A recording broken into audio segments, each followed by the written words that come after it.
Fala pessoal, tudo bem com vocês? Aqui quem está falando é o Jonathan Mike. Irei apresentar a atividade número 2 sobre cinemática inversa da disciplina de Robótica 2. Bom pessoal, aqui é uma breve introdução então do que a atividade 2 está pedindo. Então, considerar o manipulador antropomórfico IRB 1205/0.9, o qual tem as suas dimensões apresentadas na figura a seguir. Então, a figura está aqui e as dimensões dele estão aqui. É o mesmo robô da atividade número 1. Esta avaliação consiste no upload de 4 arquivos, um PDF, 2 vídeos e um código de programação, referente aos 3 desafios a seguir. Apresente PDF de boa resolução, desenvolvimento dos desenhos, cálculos e equações da cinemática inversa, de posição e de orientação do manipulador, à mão ou digital, cuidando com plágio. Faça um vídeo curto explicando o desenvolvimento matemático apresentado em PDF. Faça a programação da cinemática inversa do manipulador e grave um vídeo curto mostrando o funcionamento do código ao calcular os valores das variáveis de juntas para que o efetuador robô atinja pelo menos 3 poses com posição e orientação diferentes de sua escolha. Mostre no vídeo a conferência de que seu código calcula os valores corretamente através da função do Robotic Toolbox ou através do código desenvolvido no trabalho 1. Observação 1. Para gerar as poses no exercício 3, utilize o código feito para cinemática direta. A matriz R é difícil de ser gerada manualmente. E a observação 2, lembre que a cinemática inversa nem sempre tem uma única solução. No caso deste robô, a maioria das poses terá pelo menos 2 configurações de juntas válidas. Bom pessoal, então o que é cinemática inversa? O que ela é? Então nada mais é que um cálculo da cinemática inversa consiste em determinar as variáveis de junta de cada elo para uma determinada posição do manipulador robô. Então, primeiramente é preciso entender que este cálculo para robôs de 6 graus de liberdade pode ser quebrado em 2 partes: a cinemática inversa da posição e a cinemática inversa da orientação. Bom pessoal, então primeiramente vamos falar um pouquinho sobre cinemática inversa da posição. Então, essa cinemática é assim chamada, pois consiste no cálculo de Q1, Q2 e Q3 do robô, que são os 3 primeiros ângulos de rotação do braço. Para isso, antes de mais nada, é preciso ter definido qual a posição desejada do robô e as suas dimensões construtivas dos elos. Isso aí a gente consegue através do desenho anterior, né, do nosso robô. A partir disso é possível estabelecer as coordenadas do centro do pulso do efetuador, que é usado posteriormente para calcular, né, o Q1, Q2 e o Q3. Continuando aqui então pessoal, esse desenho aqui ele é um desenho simplificado do nosso robô, né, onde está apresentando ali os 6 graus de liberdade. Então aqui nessas primeiras setas aqui bem de cima aqui, o OC, a gente irá utilizar para representar o centro do pulso do efetuador, e mais abaixo aqui o O6 vai representar a ponta do nosso efetuador. Aqui também nós temos então também um vetor de posição, né, representando o centro do nosso efetuador em relação à base do nosso robô, e também temos aqui um outro vetor de posição do pulso em relação também à base do nosso robô. E esse D6 aqui, né, ele está representando nada mais é do que a distância, né, do centro do efetuador até o centro do pulso do nosso robô. Então essa distância aqui é uma limitação do nosso robô, e isso aí a gente consegue através das cotas lá do nosso desenho lá do nosso robô.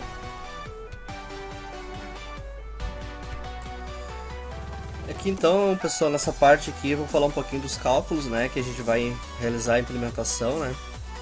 Então esse primeiro primeiro cálculo aqui é para fazer o cálculo do OC, né? Essa parte aqui do nosso desenho. Então é necessário usar uma soma vetorial dos vetores de posição DCO e D60. Assim temos então essa equação aqui. Bom, então o que acontece?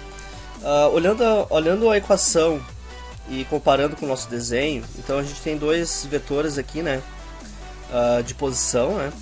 Então o O6 na 0, que é o nosso vetor de posição do nosso efetuador em relação à base, e também o OC0, que é o nosso vetor de posição do nosso pulso do nosso robô em relação à base, também tem, né, a parte do D6 aqui, né, essa distância aqui, só que ele está no sistema 6, e como é uma soma vetorial, a gente tem que deixar sempre na mesma base. Então, para a gente poder fazer essa soma vetorial e transformar essa parte para o sistema 0, será necessário então utilizar uma matriz de rotação. Então isso aqui é uma matriz de rotação do sistema 6 em relação ao 0. Ele irá multiplicar, no caso, a nossa variável D6 aqui, que é o módulo, é a distância do nosso centro do nosso efetuador em relação ao pulso do nosso robô. E essa parte aqui é como se fosse um inversor, né? Onde ele está dando para nós aqui a direção do nosso vetor aqui, então. E aí depois de transformar, né, essa parte aqui do sistema 6 para o sistema 0, a gente consegue fazer, né, a substituição, né, passando o AC0 aqui, passando para o outro lado da igualdade, né, o nosso AC0, que é o que a gente quer descobrir. E aí vai aparecer um sinal de subtração aqui no meio. Então, uma vez determinadas as coordenadas de DC0, é possível calcular os vetores, né, de Q1, Q2 e Q3. Então, primeiramente, para a gente calcular, né, o Q1, que é o nosso ângulo 1, pode-se usar a projeção planar x0 e y0. Então, para calcular então essa junta número 1 aí, esse θ1 aí, a gente vai olhar então, por exemplo, aqui ó, de cima para baixo, só essa parte planar aqui dessa representação do desenho, que nada mais é que esse desenho aqui do lado esquerdo aqui, que está meio que simplificando, né, a visão superior que a gente está tendo em relação ao nosso robô aqui. Então, olhando aqui, a gente vai ter então o XC, né, que é a distância, o centro do pulso. Vamos ter também aqui a variável YC, né, que é a variável Y do centro do pulso. E essa linha tracejada aqui, né, vai ser o nosso R, né, que é o θ1, né, no caso, que é a nossa primeira variável que a gente vai calcular. Então, através da trigonometria, né, a gente consegue realizar esses cálculos, que é uma relação tangente, né. Então, voltando aqui, né, através dessas variáveis, né, essas variáveis aqui são variáveis conhecidas, o YC e o XC. Então, se a gente fazer a tangente desse ângulo, ou posteriormente o arco tangente, posteriormente a gente consegue determinar, né, o ângulo desse θ1 aí, da junta número 1. Então, resumindo, o nosso θ1 aqui nada mais é então que é o nosso arco tangente do YC sobre o XC. Bom, pessoal, então depois falando um pouquinho sobre a função atan2, que posteriormente vocês irão ver aí no código no MATLAB. Essa função aí é utilizada e ela é responsável por calcular o arco tangente dadas as coordenadas x e y respectivamente. Ela calcula em qual quadrante se encontra o ângulo de posição e retorna o valor deste ângulo. Então, para robôs há um problema em determinar qual o ângulo correto do braço, pois os ângulos simétricos à origem do círculo trigonométrico possuem o mesmo valor de suas tangentes, uma vez que a tangente varia entre os valores de π sobre 2 e menos π sobre 2. Então esta é a função aí É uma função que a gente vai utilizar no MATLAB para determinar em qual dos 4 quadrantes está a nossa junta. Então aqui, seguindo, né, a nossa explicação da função Atom2, né, esse aqui no caso é um círculo trigonométrico, né, e essa aqui é essa linha vertical aqui é a nossa tangente, onde tem números positivos e também números negativos. Aqui está um exemplo, por exemplo, que a gente tem um ângulo aqui, um ângulo θ aqui, por exemplo. Então, como você pode ver aqui, ó, a gente tem tangentes positivos nesse ponto e também nesse ponto aqui, ó, mais ou menos, se correr uma linha aqui imaginária. Então, nos quadrantes 1 e 3 aqui a gente tem tangentes positivas. E aí nos quadrantes 2 e 4 aqui, né, os quadrantes pares, a gente vai ter então tangentes negativas. Então a função Atom2 ela facilitaria, né, esses cálculos aqui, né, e aí ele iria saber, né, iria dizer em qual dos quadrantes que ele está, através dessa função, né, definindo, né, o x e o y. Então, para corrigir esse problema, né, a função Atom2 usa o quadrante que está definido, né, em x e y, né, dessa forma possibilitando identificar qual o ângulo que o θ1 está situado no braço robótico. Seguindo aqui então, né, então para calcular, né, o Q2 e o Q3, né, nossos θs 2 e 3, deve-se primeiro determinar o valor de R usando Pitágoras sobre o plano XY. Né? Lembrando que o nosso R é essa linha tracejada aqui na diagonal, né, no nosso plano XY. Esse R aqui no caso, né, ele é paralelo que esse aqui. Então é só aplicar Pitágoras, né, é o que está dizendo aqui, né, a parte de cima do nosso enunciado. Então, já que a gente tem então as coordenadas, né, o XC e o YC, né, levando ao quadrado esses dois parâmetros e tirando a raiz, a gente vai encontrar o nosso R, que é paralelo aqui. Seguindo aqui então nossos cálculos, né, o S aqui na realidade, né, é uma dimensão auxiliar que a gente vai acabar utilizando, né. Então se a gente pegar o nosso ZC aqui e diminuir o D1, né, que é uma variável conhecida, a gente vai ter o nosso S aqui. O D1 no caso aqui, lembrando, né, é o nosso tamanho do nosso ombro, né, um valor conhecido, né. Então essa variável auxiliar aí, S, a gente vai utilizar nos outros cálculos para descobrir, né, o nosso θ2 e o nosso θ3 aí. Então vai ser fundamental aí para fazer esses cálculos. Bom pessoal, então para dar continuidade aqui, né, então olhando aqui para esse desenho aqui, né, uma parte mais simplificada daquele anterior, então a gente vai ter então o nosso R, né, e nossa variável auxiliar S. Então seguindo aqui, pessoal, aqui o beta, o ângulo beta, é o arco tangente, né, da nossa variável S, nossa variável auxiliar, sobre o R. O ângulo beta seria do eixo X aqui até essa linha na diagonal aqui, que é o nosso parâmetro C, que eu criei aqui. Então, através então dessa fórmula aqui, a gente vai achar o nosso ângulo beta. E por que a gente vai primeiro achar esse ângulo beta? Porque se a gente achar o valor de beta e a gente saber esse ângulo menorzinho aqui, que vem a ser o nosso gama 1, por exemplo, que está aqui nessa fórmula aqui, a gente acaba encontrando o nosso θ2. Então é isso aí, esse parâmetro C aqui, né, só fazer aplicar Pitágoras, né, pegar o nosso S que já é conhecido, né, ao quadrado, somar pelo R ao quadrado também, né, tirar a raiz, a gente encontra essa distância aqui, esse valor C aqui. O beta eu já havia comentado antes, né. Então se a gente descobrir o valor desse ângulo daqui até aqui o C, né, essa linha C até a horizontal aqui, a gente tem o beta, né? E se a gente tiver o gama 1, que é esse menorzinho aqui, a gente encontra o θ2, né? E aqui foi para representar, né? No caso, para saber qual é o quadrante que está o beta, né? É só aplicar essa função Atom2, né?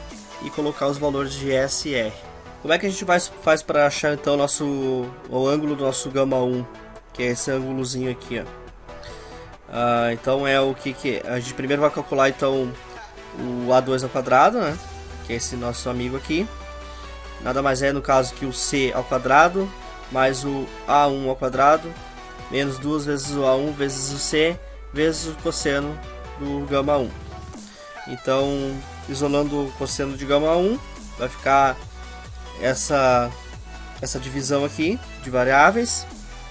E aí depois, a gente passando o cosseno por outro lado, vai ficar o arco cosseno daquela divisão de variáveis ali. E aí, através disso aí, a gente vai achar nosso gama 1. E aí, utilizando, né, a função atan2 do MATLAB, pode-se calcular o gama 1. Então, o gama 1, né, é nosso atan2, mais ou menos a raiz quadrada, né, de 1 menos cosseno ao quadrado de gama 1, cosseno de gama 1. No caso aqui, a gente definiu, né, as nossas duas variáveis dentro da função atan2, a variável x e a variável y. Conhecendo então o gama 1, pode-se calcular então o nosso θ2. Então, θ2 nada mais é do que nosso beta, que já conhecemos, menos o gama 1. Então, θ2 é nosso atan2, né, utilizando a função atan2 do MATLAB, é o S e o R, menos o atan2 de toda essa fórmula aqui do gama 1. Seguindo aqui, né, então, para calcular o nosso θ3, a gente vai novamente, né, utilizar a lei dos cossenos. Então, levando o nosso C ao quadrado, né, sinal de igual, é nosso A1 ao quadrado mais o A2 ao quadrado, menos 2 vezes o A1 vezes o A2, vezes o cosseno de gama 2. Na realidade, o nosso gama 2 é o ângulo daqui até a nossa linha vermelha aqui, né, nosso C. Então, o cosseno de gama 2 é essa divisão aqui de variáveis, isolando o nosso gama 2, né, passando o cosseno para o outro lado, vai ficar então arco cosseno da divisão de variáveis. Então agora a gente utilizar o π é igual ao θ3 mais o gama 2, a gente isolando o θ3, que é o que a gente quer descobrir, vai ficar então π menos a função atan2, né, do MATLAB, e aí utilizando as duas variáveis ali dentro, né, mais ou menos raiz quadrada de 1 menos cosseno quadrado de gama 2, e a outra variável seria o cosseno de gama 2.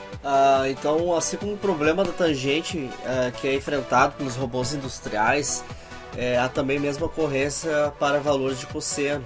Então, para corrigir isso, a gente utilizou então a função também atan2, né, do MATLAB, para que o robô não se perca nos ângulos.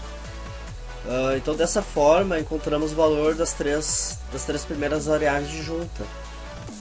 Ou seja, o cálculo da cinemática inversa de posição completa. Bom, pessoal, então depois de ter encontrado a cinemática inversa da posição do nosso robô, né, encontrando as três primeiras juntas, a gente vai passar agora a realizar a cinemática inversa da orientação para tentar calcular as próximas outras três juntas restantes. Então, o cálculo da cinemática inversa da orientação consiste em determinar as variáveis das juntas Q4, Q5 e Q6. Ela é chamada, pois define a orientação das três últimas juntas do robô. Beleza, então primeiramente, né, deve-se obter a matriz de rotação do sistema 3 em relação ao sistema 3, né, a partir da seguinte equação. Então a equação está aqui.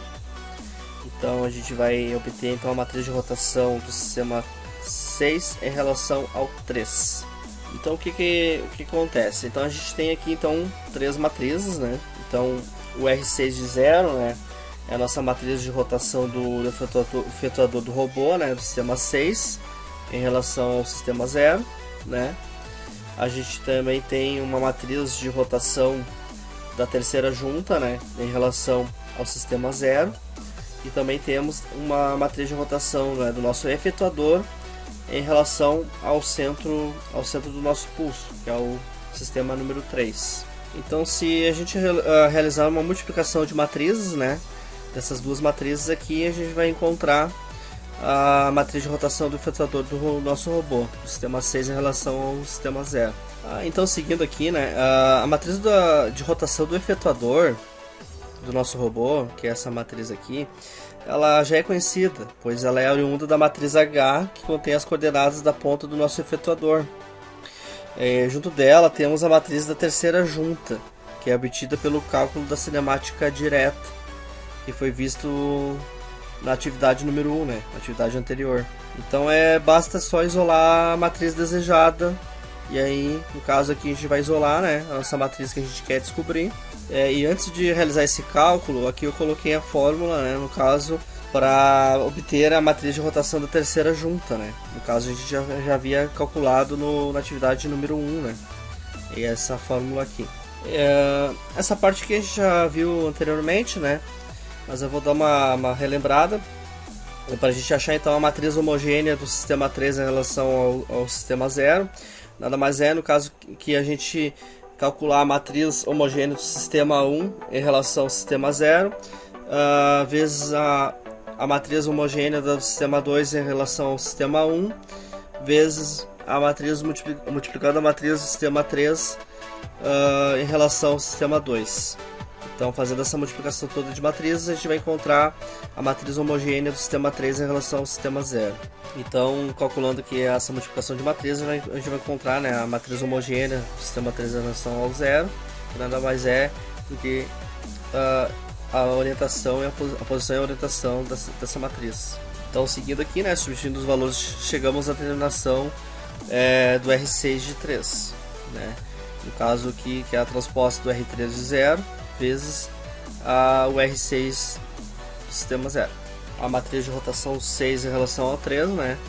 Nada mais é que a matriz de rotação do sistema 3 em relação ao 0, que a gente vai encontrar aqui, realizando a transposta, multiplicando pela matriz de rotação 6 em relação ao sistema 0. Então, após essa etapa, é preciso determinar de fato os valores de Q4, Q5 e Q6. Então, para isso uma comparação é feita entre a forma analítica, né, da matriz de rotação 6 em relação a 3, obtida pela cinemática direta.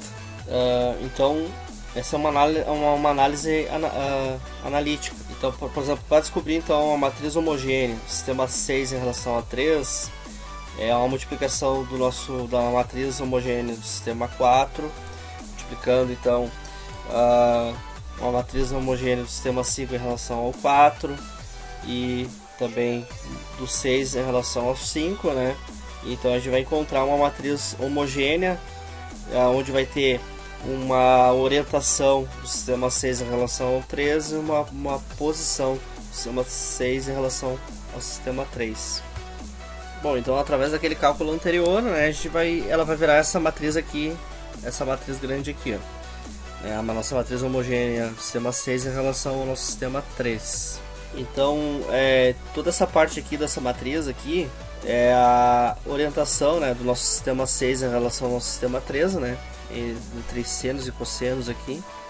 E essa última parte aqui é a posição do sistema 6 em relação ao 3. Bom, então a partir daí, né, por fim temos a matriz, né, de rotação 6 em relação ao sistema 3, né, pode então fazer uma comparação, né, seguir uma análise aqui das matrizes, então comparando elemento a elemento aqui. Então, fazendo a comparação entre os dois lados da equação anterior, pode-se notar que o R33, que seria esse elemento aqui, é o Cθ5, que é essa parte aqui da nossa matriz. Então, sendo assim, é tomada a função ATAM2, né, do MATLAB, chegamos a Sθ5 aqui, né, mais ou menos raiz quadrada de 1 menos o R33 ao quadrado. Então, o nosso θ5 aqui é a função ATAM2, e aí mais ou menos a raiz quadrada de 1 menos o R33 ao quadrado e o R33, utilizando as duas variáveis aqui dentro da função ATAM2. Os valores de θ5 podem variar a posição final do efetuador dependendo do sinal escolhido para a função acima. Sendo assim, o θ5 tem duas soluções possíveis. Para efetuar os cálculos de θ4 e θ6, recorre-se à comparação de matrizes vistas anteriormente, conforme visto a seguir. Então, para o cálculo do θ4, por exemplo, então a gente vai pegar nosso R13 e vai fazer a comparação. Por exemplo, aqui, ó, o R13 é o C θ4 vezes S θ5 e o R23, né, é o nosso S θ4 com S θ5. Isolando o nosso C θ4 aqui, vai ficar então R13 sobre S θ5 e o S θ4 vai ficar o R23 sobre o S θ5. Finalizando aqui o cálculo do θ4, colocando na função atan2 do MATLAB, a gente vai colocar as duas divisões dentro do parêntese. R3 sobre S θ5 e R23 sobre S θ5.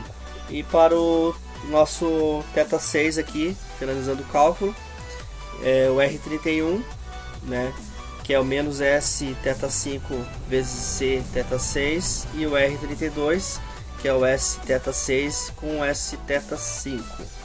Então, isolando o C0 θ6, é o menos R31 sobre S θ5, e isolando o S θ6 é o R32 sobre S θ5. Então, colocando no MATLAB lá na função atan2, vai ficar então atan2 entre parênteses e menos R31 sobre S θ5 e R32 dividido por S θ5.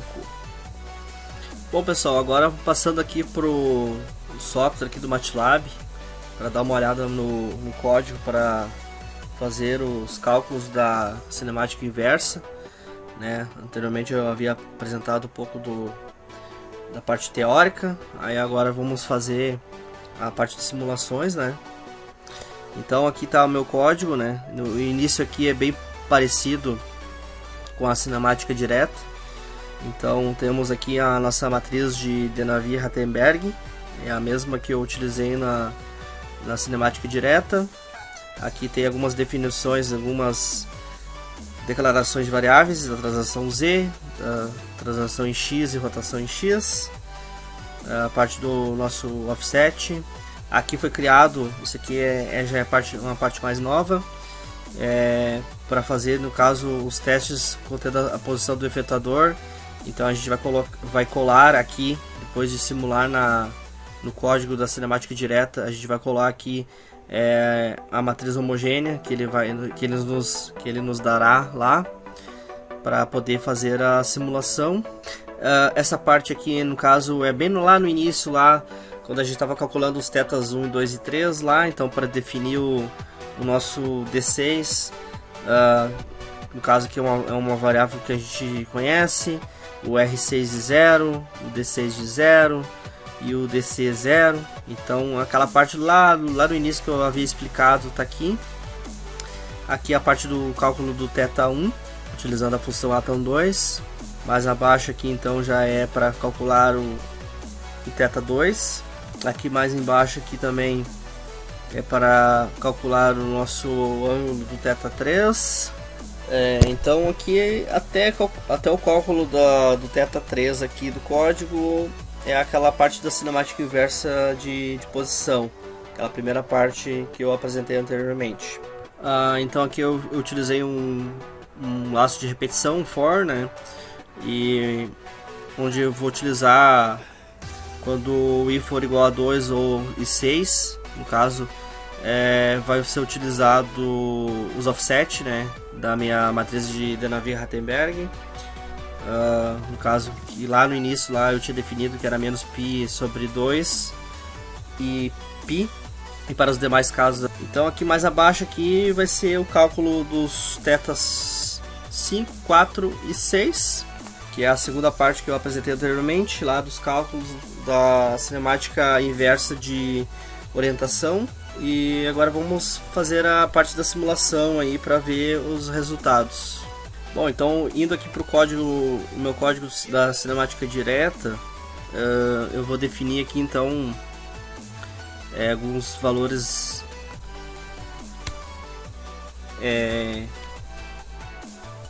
qualquer valor aqui, na verdade, né?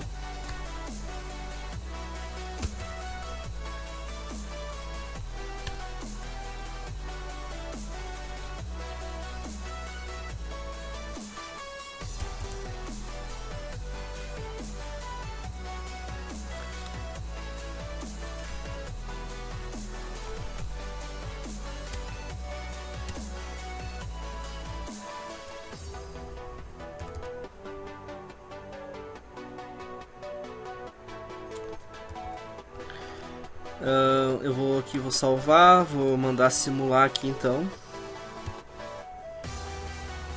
Aí vai nos trazer uma matriz homogênea aqui.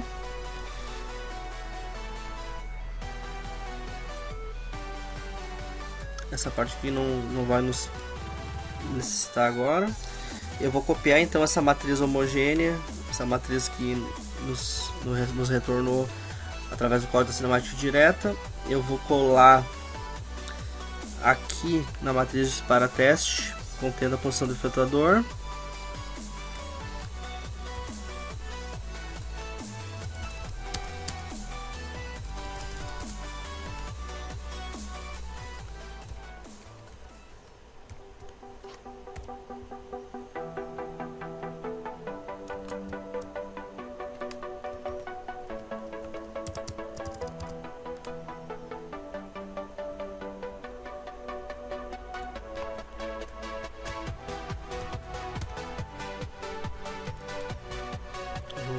Vou salvar aqui, vou mandar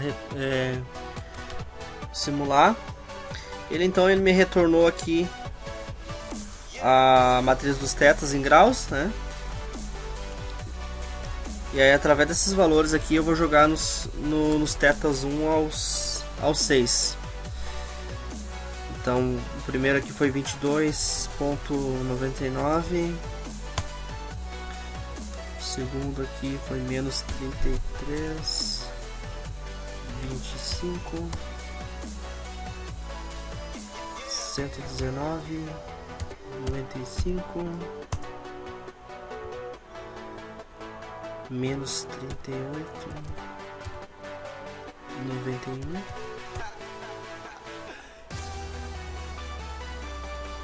83,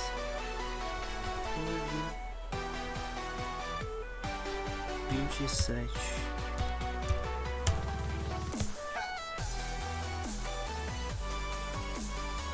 Então, analisando aqui, depois de ter colocado o valor dos ângulos aqui na parte do nosso simulador aqui, então ele nos trouxe esses valores aqui. E se a gente for comparar com a nossa matriz lá da cinemática direta, nenhum deles bateu os valores. Que o primeiro aqui seria 0,3154, o nosso aqui deu menos 0,201, o segundo nosso deu menos 0,141 e lá ficou 0,1659, e o terceiro era para ser 0,5389 e ele ficou em 0,312. Então, olhando aqui, concluindo, tem algum problema na parte de cálculo ou código, e então eu não vou conseguir validar essa parte aqui da cinemática inversa, porque eu não consegui fechar com os resultados obtidos. Bom, pessoal, eu quero agradecer a atenção de todos aí que assistiu aí o meu vídeo aí sobre a atividade número 2 de cinemática inversa da disciplina de robótica 2. Quero agradecer a todos aí, muito obrigado. Meu e-mail está logo abaixo aqui. Qualquer coisa aí é só entrar em contato. Muito obrigado aí, até mais.